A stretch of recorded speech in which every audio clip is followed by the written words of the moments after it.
seeing what the story tells us.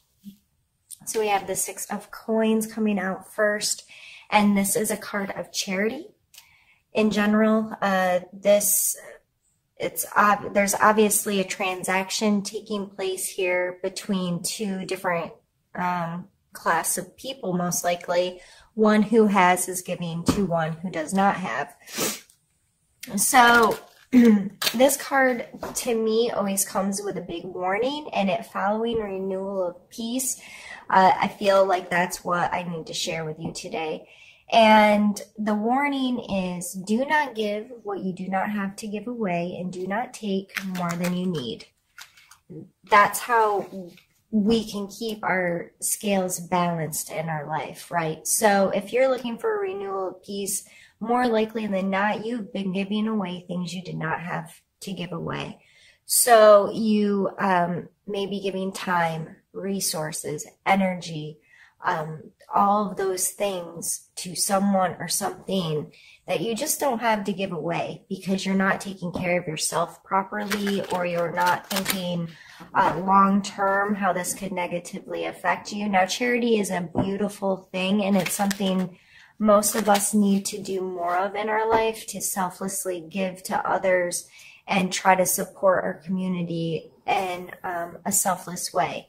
However, a lot of us can't say no to people and end up getting ourselves in situations where we're giving more than we have to give, and it starts to negatively affect us. Whether, like I said, a lot of times it doesn't have to be financial. This card, it's showing a monetary exchange. But in general readings like this, I like to concentrate more on the overall energy. So this may not directly be a financial situation. It may very well be just resources in general, time, energy, focus, thoughts, feelings. What are you giving to people that you just can't anymore? So coming out in the beginning of this reading with renewal of peace, I believe that should be a big focus for you for the month of September, is reevaluating that and coming to a better understanding of what real charity is. And are you giving to people that shouldn't be asking? Are you giving to people that don't really need? Are you giving what you don't have to give away in the first place? And then we have the Nine of Coins. So this, I call her my fancy lady. Like every time I see this card, my brain says she's so fancy. But this card isn't necessarily about having like fancy or luxurious things. It's about finding value and comfort in the space that you have. So like she has her coins beautifully displayed there, and she's surrounded by luxurious things. So this is finding comfort in your space, appreciating what you have, making sure the things that surround you have true value to you. They're not just in your life because of like consumerism or those kinds of things. So it seems like the month of September may very well be focused on your physical space, your monetary things, your material things, things you possess in general. So this may be a really good time for you to do kind of a fall cleaning. And I know it's not fall yet, and I'm not trying to wish summer away, but it's coming soon. So it may be a good time to take a good look at what's in your home and in your space. Clear out things that don't serve you or don't create value and comfort in your life. That may be a good opportunity for you to give to others. Find a donation place, a church group, organization, Salvation Army, something that will make you feel good to give things to, or a specific person. And make sure what you're giving away no longer serves you. Do it in a selfless way, and be mindful of not giving away things that do hold value to you and do provide comfort and do allow you to feel peaceful. So in general, that may be a big focus for the month, and I think that's a beautiful energy to have. A lot of us, and just I'm seeing in general, people, at least in my friend groups and so forth, really making a conscious effort to be more aware of their consumerism, being more aware of how they want their home to feel, what they want the stuff that they spend money on to have, and getting much wiser about how they're spending money and how they're taking care of their physical space and what really has value to them. And I think it's cool. I think it's great. And through this, we have the High Priestess. But through these behaviors, a lot of times it can bring you to this space. And the High Priestess has a really deep inner knowledge. She's very aware of the dualities in her life, her spirit and her body. And so when I see her, I do see a lot of meditation, self-care, prayer, time to be alone with yourself, with your thoughts, with your feelings, so you can more clearly listen to your intuition, know who you are and who you want to be and how you want your life to be, what feels good and what's right for you as a person. So in the beginning, I said self-care is going to be important. The High Priestess coming out really makes that very important, and that may be why you need to get your home in order and be more wise with how you spend your time and resources to get to this place where you can really get to know all the aspects of yourself and get really clear on how you want to spend your time.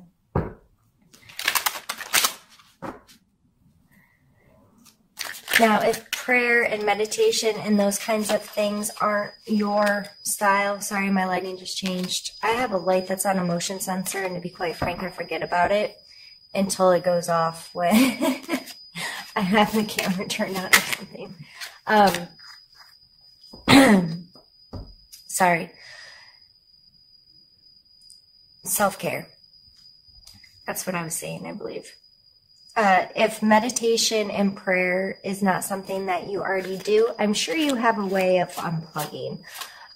Do you exercise or garden or, whatever that is that's kind of your thing? And if you don't have a thing like that, that doesn't include being plugged in to TV or the internet or something, I would highly suggest finding a thing and just taking time, even if it's just taking a hot bath for 15 minutes a day without an electronic running.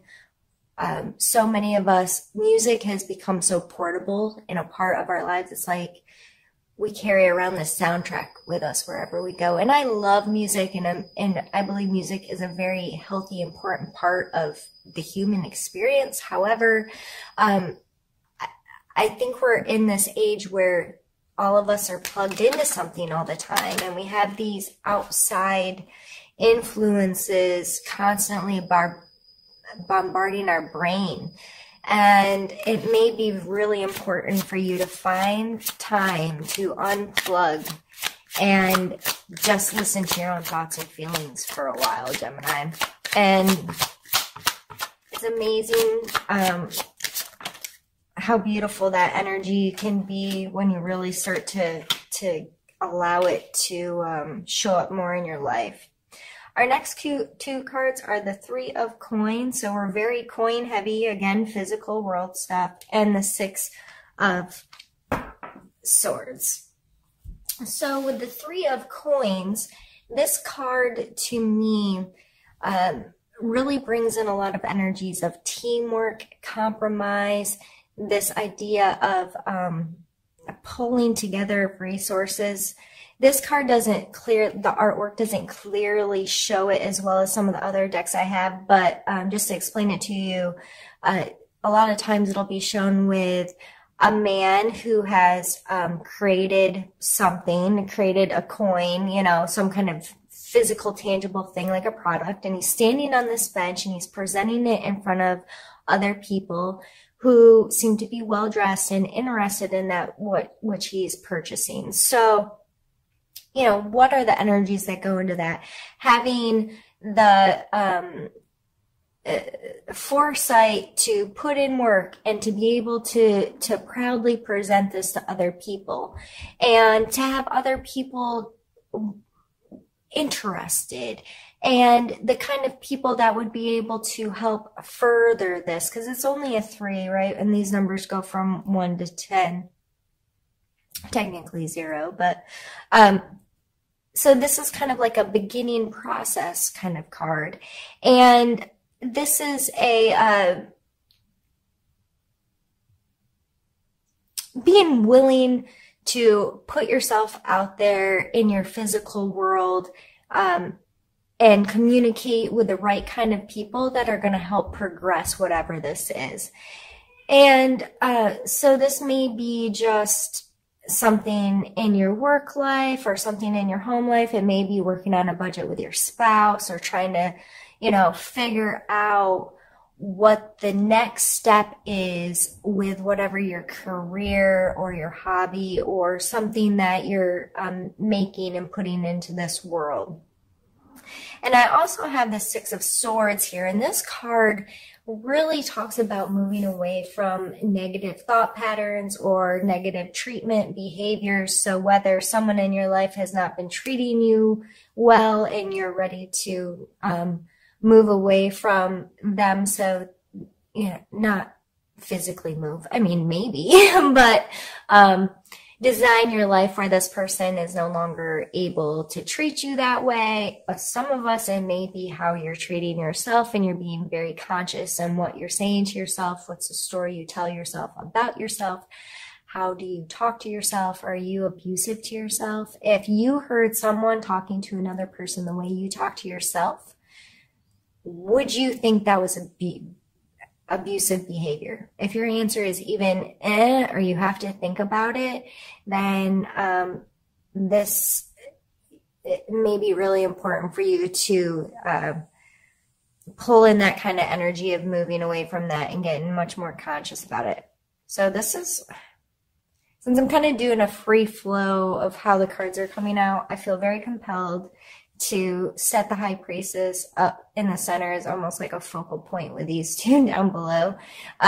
It's just how my brain works. So if you ever see me moving cards around and stuff, when I look at the cards, it's kind of like an ink blot test at a psychologist's office or whatever, where the very first thing it makes me think of is important, and I just expand on kind of the definitions of the cards and what the most important thing about that, what was the forefront, what it made me think of first, and that's what I need to talk about.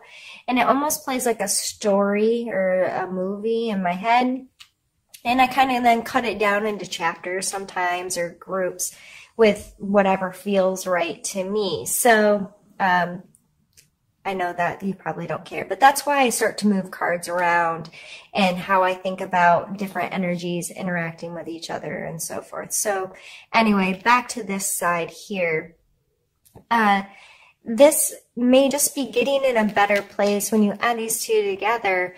Who are you working with? Who are you creating with? Who are the people that are helping progress your career or progress whatever it is that you work on?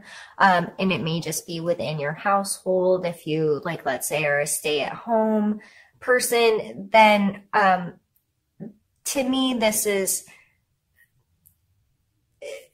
being smarter about who you're working with and negating negative behaviors, whether that's from yourself or someone else, but treating yourself well, having some confidence in yourself, being mindful that you need other people sometimes to progress a situation and make it grow.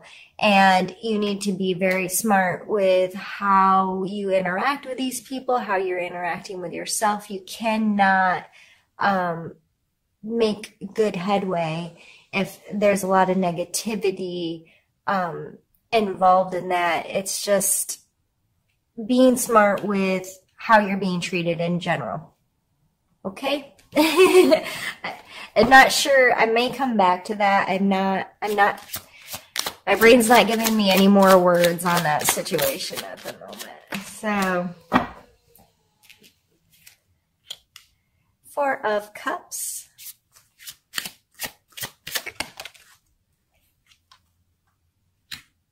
Seven of Coins. Coins, coins, coins. Earth, earth, earth. One more.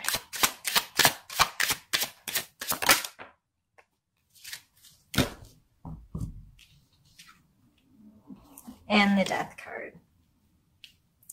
So the Four of Cups here, you may notice he looks a little pouty. And he's alone, sometimes even depicted like on an island in the middle of nowhere. A deserted island or whatever, however you want to think about it. But this other cup's coming in, and it's coming in hot and flashy and with a lot of attention, but he's still like, nah, I'm good. And cups have to do with our emotional space, so this may very well be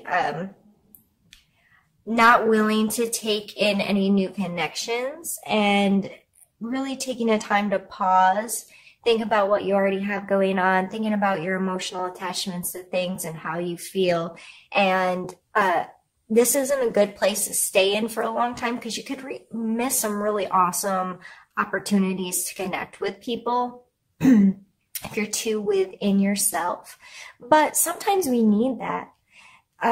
Sometimes we need, like, especially with this renewal of peace being our main theme, we need that time to kind of just deal with our own emotional stuff and not deal with other people's. Even if it's a positive thing, you may just not have the time or the energy to give away to others right now.